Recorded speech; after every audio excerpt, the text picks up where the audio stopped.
Hello, everyone. I'm LeiLani Cauthen, the CEO of Learning Counsel, our news media and research organization. I'm also a proud EduJedi Grandmaster. We're going to get started here today with this virtual digital transition discussion with presenters for Illinois, Ohio, Missouri, and Iowa. So what's been really exciting is that this is a virtual event, but we have gotten back on the road in 4 different cities this fall. It was amazing. People are amazing in education, just everywhere we go. We're just thrilled to meet some of these administrators who are doing so much innovation all across the nation. So we're excited about that. I want to just thank our sponsors. So we'll be hearing later on today from ClassLink. They're doing amazing things right now for K-12 education, also Blackboard, CommScope Ruckus, Cisco, and Scholastic Digital Solutions. So we'll be hearing from all of them during the course of this 2-day event. Some of the innovation that we've been seeing from these companies is truly amazing. And then they've done stellar work in a very short period of time with a lot of new products, even pricing changes for schools in order to be able to move forward quickly. I'm going to give you a little briefing on hybrid logistics. So this is a project that's new from Learning Counsel, the EduJedi, what we're doing with several different companies getting behind it to help make it become a reality. So hybrid logistics is an answer to what really has been happening in the field with the change in space and time use. So as you know, a lot of school districts have found themselves having to do AB weeks, change their AB days, maybe have one day off a week that's still virtual. Or they have a certain percentage of their students who are virtual, so they're doing simultaneous teaching or what's called concurrent teaching with kids that are at home and kids in front of them live, all their teachers. It's a really difficult time. So when we looked at what was going on with calendars, master calendars, we found a hole in the market where there really wasn't anything that was going to do all the adjustments necessary for this wild west of managing space and time. You also have school districts have lost a lot of their staff, or they don't have enough staff to cover everything. Now they have to do online things as well. So there's a situation that we wanted to rush into the middle of, and I'm going to tell you a little bit more about why Learning Counsel had to get involved with this. But essentially, what's been missing in the market right now, and you're going to really notice this when I show you all the market data, is there needed to be a new thing that is euphemistically called Uberizing your learning logistics. So if you know about logistics, it's not something that schools and districts have had to deal very much with in the past, mostly because their pacing guides, what they were doing pacing was, off here was a bunch of documents. It was spreadsheets. It was maybe incorporated minorly in some guidance inside learning management systems, but the curriculum maps themselves were often sort of adjunct things that were, all over the district or school in terms of how they were organized. So the Uberizing the live meeting moments with sort of layered calendars didn't exist in the market. So it had to be built. And what I mean by layered calendars is if you're familiar with something like Calendly, which is a link you can give people so they can book a meeting with you, it only asks you for your time zone and the block of the day. And then it syncs with your own Outlook or Google Calendar. And anytime that you're not already in a meeting, it will book a meeting for you if you gave out the link. That doesn't work for education, because in education, you might only be able to provide certain hours, but your other hours look open because they basically are open, but you're already booked in time windows where you have to do this is when I'm supposed to take parent meetings, but I haven't booked any, but I can't book any anywhere else. So you need the ability to hold times that are not filled, but they're held. So that means you have layered calendars. You needed another layer for your pacing guides and layering the individual school start and end dates and their days off with the master calendar of the whole district. So the layers were many. And we figured out that didn't exist in the market. We also realized during the pandemic that there was this huge social emotional hole, and that what was needed from the public for them to not say, I'm out, I'm going to go homeschool, or go to any other alternative, was more teacher personal attention. So that whole personalization thing just took off all during the pandemic. And personalization to the public doesn't mean a minorly tweaked lesson with different resources for a student with a certain need. It really means that they're on their own pathway. That's the way the public thinks, is that it's just a wraparound just for them. It's extreme personalization. So how is that going to be being done? You know, given the construction of the normal grade and class structure that's been around for the last 250 years. So we also saw during the pandemic this enormous load on teachers to custom build almost everything and figure out all their systems and their 175 average logins, and how could they maximize that teacher time spent on individual kids rather than on class discipline and running the whole class and everybody stay on pace and all the other things having to do with actually being a teacher in a physical classroom. If you really look at it, and we've been talking about this for years as Learning Council, and the EduJedi really talked about it a lot, is what you have to do as a teacher is way beyond teach. There's a lot of logistics in it. And how do you minimize those logistics, class management, and maximize actual teaching, which is the direct instruction to an individual student, a small group, or a whole group? So those were the questions we wanted to actually address. And I know some of this probably sounds pretty wild to people who haven't been introduced to it before, but you can understand probably why we're talking about this right now. So this was an idea that we had on several of our special reports, 2017, 2018, 2019, and it came together in 2019, just before the pandemic, fortuitously, as a game that we played on the road. And some of you who are on right now may have done this with us when we were in Chicago the last time, where we threw out this 20-foot by or 10-foot by 30-foot foam core, or not foam core, but mouse pad like board that you stand on, and everybody had roles. Students were the pretend students that were administrators in attendance would have their little role, and they made me start here on the twister board you can see on your screen, step 1, step 2, and teachers would have their roles, and you'd see the teachers going in and out of the classroom. They weren't in the class all the time. Only when they were Uberized to have a class moment did you see students leave the main room and go out to the class. The teacher would conveniently meet them there. Or the teacher would come in and pull students aside to have direct instruction in the meeting area. So all this was going on. We always had about 20 to 30 players of the game at one time to show them the future of logistics. Logistics on the level of like Amazon, getting something to your house in 24 hours, or FedEx, getting anything anywhere in the world in 24 hours. That level of logistics has never come into education. So this is the new conversation point. Logistics that will capture the underutilized capacity of human resources with peer-to-peer transactions. Because if you know Uber, that's really what they did. They captured this unused resource of all these other cars that weren't taxis and put them into play with a peer-to-peer transaction. And that's not happening in education right now, because most people in education administration think of it in terms of whole group, a class, rather than a fully personalized pathway where every student is moving at their own pace, not necessarily competency-based learning, but moving at your own pace. But, held back if you move too far ahead, like, hey, you're way ahead in math because you're super smart in math, but you're way behind in language. So we're going to double up your language time and drop you out of doing more math right now. That capability doesn't exist in the whole group world, but it's definitely a wanted and needed thing by consumers of education. They want real personalization. They don't want their child getting an F in one subject and A's in another. That doesn't make sense. Why aren't you spending more time with them on this other subject? Like, fix this. So this idea for hybrid logistics actually came out then again in 2020 from Israel. You can see their game board there that they played with.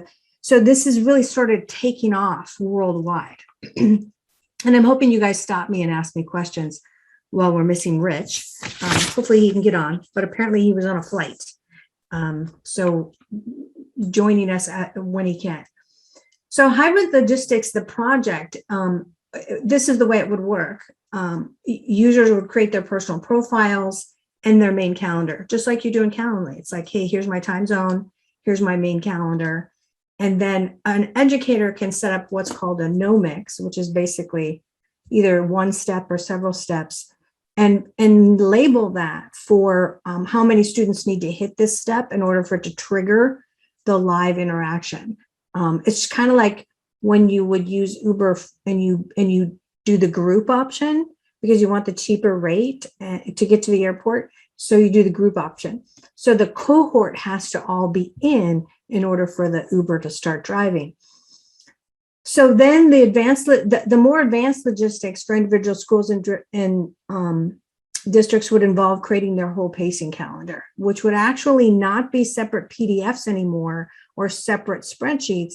It would be incorporated in layers for the teacher to look at on her own calendar or his own calendar so that they could see it as they're doing their planning. And also much more sophisticated with sections, segments, rotations, daily blocks, and setting up classes, and then being able to just make those little pins. Here's the moment of live interaction. Maybe you're using your own learning management system connected in, and you say, stick this pin. This is when we have to have an actual class, like physically come together. So this is really a flip of your thinking, hopefully, where you're saying, wait, I don't understand, because all the kids are in the class, right? Well, they could always be in the class all the time, right? But maybe 10 of them are moving faster than another 20 of them. So if you're watching how the pins would work, when these first 10 arrive, they're given this particular direct instruction. When the next 10 arrive, then they get it. This allows the teacher to not be doing lecture style all the time, but focusing attention on the ones that are farthest behind to catch them up and move them up into the next cohort. That's Uberization, and that's using logistics at its most advanced algorithmic inference sort of way. So how else does it work? So the user interface would have to be real quality, have to be very simple to roster to which limited rostering, because you don't need it in a hybrid logistics infrastructure. You need that down in your student information system or your learning management system or in your individual apps or through your own single sign-on. But you don't need it at the logistics level. You just need to know identities and which cohorts they're in. But the advanced segmenting, sectioning, rotations, and blocks, that level of logistics is needed if you're going to do this across all your extracurricular activities or all your remedial activity. Even if you're not going to bring it into core use, you're still going to have classes, but you would need to have this advanced calendaring multi-level thing if you're going to try to adopt hybrid logistics infrastructure. All right, so this is understanding the actual structure of hybrid logistics, which would be understanding hybrid logistics sits in the EdTech realm at the social ecosystem level. Requires you have personal profiles and you do a personal block on your own schedule. Like if you're a student, you have a karate class that needs to go on your own schedule. Or if you're a teacher and these are the class moments you always have to teach, you'd have to put those on. So social media, bookmarking, social badging, including stickers, standards, all in there so that they can be plotted from any school district into the calendar for pacing guides, because you can't have a pacing guide without having all the standards to tag up to them. And then this new thing, we call it calendar with a K, the layered pacing unit roster segmentation, assignments plus individuals can block their availabilities. Then to do quick pinning, you just use the no mix function to Uberize your live meetings, without the full interchange, so that individual teachers could use it without adding any outside system like your learning management system integration or anything like that. Plus your lesson sequencing and all your automatic badging could be done by the teacher individually without having the whole district play the game. And then of course a marketplace, so that even companies with their individual sales reps, their agents, can do live meetings set up so they can show you a new technology. So that's the other side of the coin, is making more efficient the buy cycle for school districts buying software so that they can get a hold of someone and actually set up a meeting to demo something. So in terms of the hybrid logistics infrastructure, a district or school group would put in their staff, their students, their parents as members into their subgroup within the structure. Then they would put in all their subjects or select from the existing list, put in their pacing units. And then at the school level, they do the segmenting, sectioning, rotations, and daily blocks, and then make their classes. At that point, they can do live link lessons pinned to the calendar. They can be conditionally dated, like if this many students arrive, then it triggers. So it's Uberized. Or they can actually have a firm date. And then the live meet happens. So you'll notice at the bottom of this, you have integrations for limited rostering if required. Now that could be your own SSO. It could be your own learning management system, your student information system. Then you'd add links from your own video conferencing service for students that are not going to be physically in the building. They're always going to be virtual, or maybe today they're virtual. You would always have your Ubers for the live meets. You'd always have them set up so that you could add that link. So students that were physically in the building would see, go to this room, and students that were, virtual or remote, they would see the link to join. And then of course, all your other apps, which the average district has 1,000, 2,000, some of the biggest have like 5,000 apps in play in their infrastructure. So I'm making sure I'm watching for any comments from anybody. If you want to chat with me about this, I'm telling you about this new thing that is part of our research work to deliver on a missing piece, very exposed during the pandemic as an essential part of what happens in the market. So in terms of the hybrid logistics project, the places that are already doing this Uberization function, but they're doing it mostly manually, are Mountain House High School in Lambertville ISD, which is an EduJedi Knight district, one of our highest honors, and then classical academies, where they're providing fully personalized pathways, often for students that are maybe celebrity status, where they have to, they can't be on campus all the time, but they're having to do it manually. And they were part of the districts that were sort of, driving this whole conversation about hybrid logistics, because when we looked under the hood about what they have to do, it was stories like huge whiteboard rooms with stickies all over them, little Post-it notes as to who's where and what's happening, what teachers where and what class, and how they were going to personalize learning. And they both have moved far less lecturing and a lot more direct instruction. So that personalized model is really working for them. When I speak later about all of the models in play, you'll understand kind of where they're at with what they're doing. I think the interesting thing about the supposed systemic inequity of learning right now is the structure. And that has been the conversation since the very first start of the pandemic, is we have a structure problem. We were structured for the last stage where everybody could be physically together all the time, and online doesn't work for every single student. So there's something here in the middle. What is that thing that is not 100% physical? It's also not 100% virtual. We have human interaction. How does this really work? So that was really part of the question. So the things that are withholding hybrid logistics right now, as a platform going in to flank all your other technologies, of course, is money, right? Even though there's huge amounts of money in the market right now, there's never enough, right? Particularly when you don't have enough teachers and you got to hire from the outside, or maybe somebody's a science teacher 3 districts over and they can do an hour for you. And so you go into this extra liminal mode of using people outside the limits of your own district. All that stuff is happening right now. But, the average district and school has tens of thousands of systems and apps, and some are, like I said earlier, only a couple thousand, but that's huge. There is no other industry that is operating with this many pieces of software in play. None. Most big corporations have 5 or 6 max. Their HR system, their financial system, their customer resource management system. But here in education, it's just off the charts because you'll have some little math app that only serves you for 3 grades, some reading app that only serves you for 1 grade, right? So you have a lot going on. So there's also tens of millions of lesson plans and millions of discrete learning objects, all the files, all the images, all the videos, all the links that you may have to an open system somewhere like, you know, NASA or somebody that's giving you free resource lessons.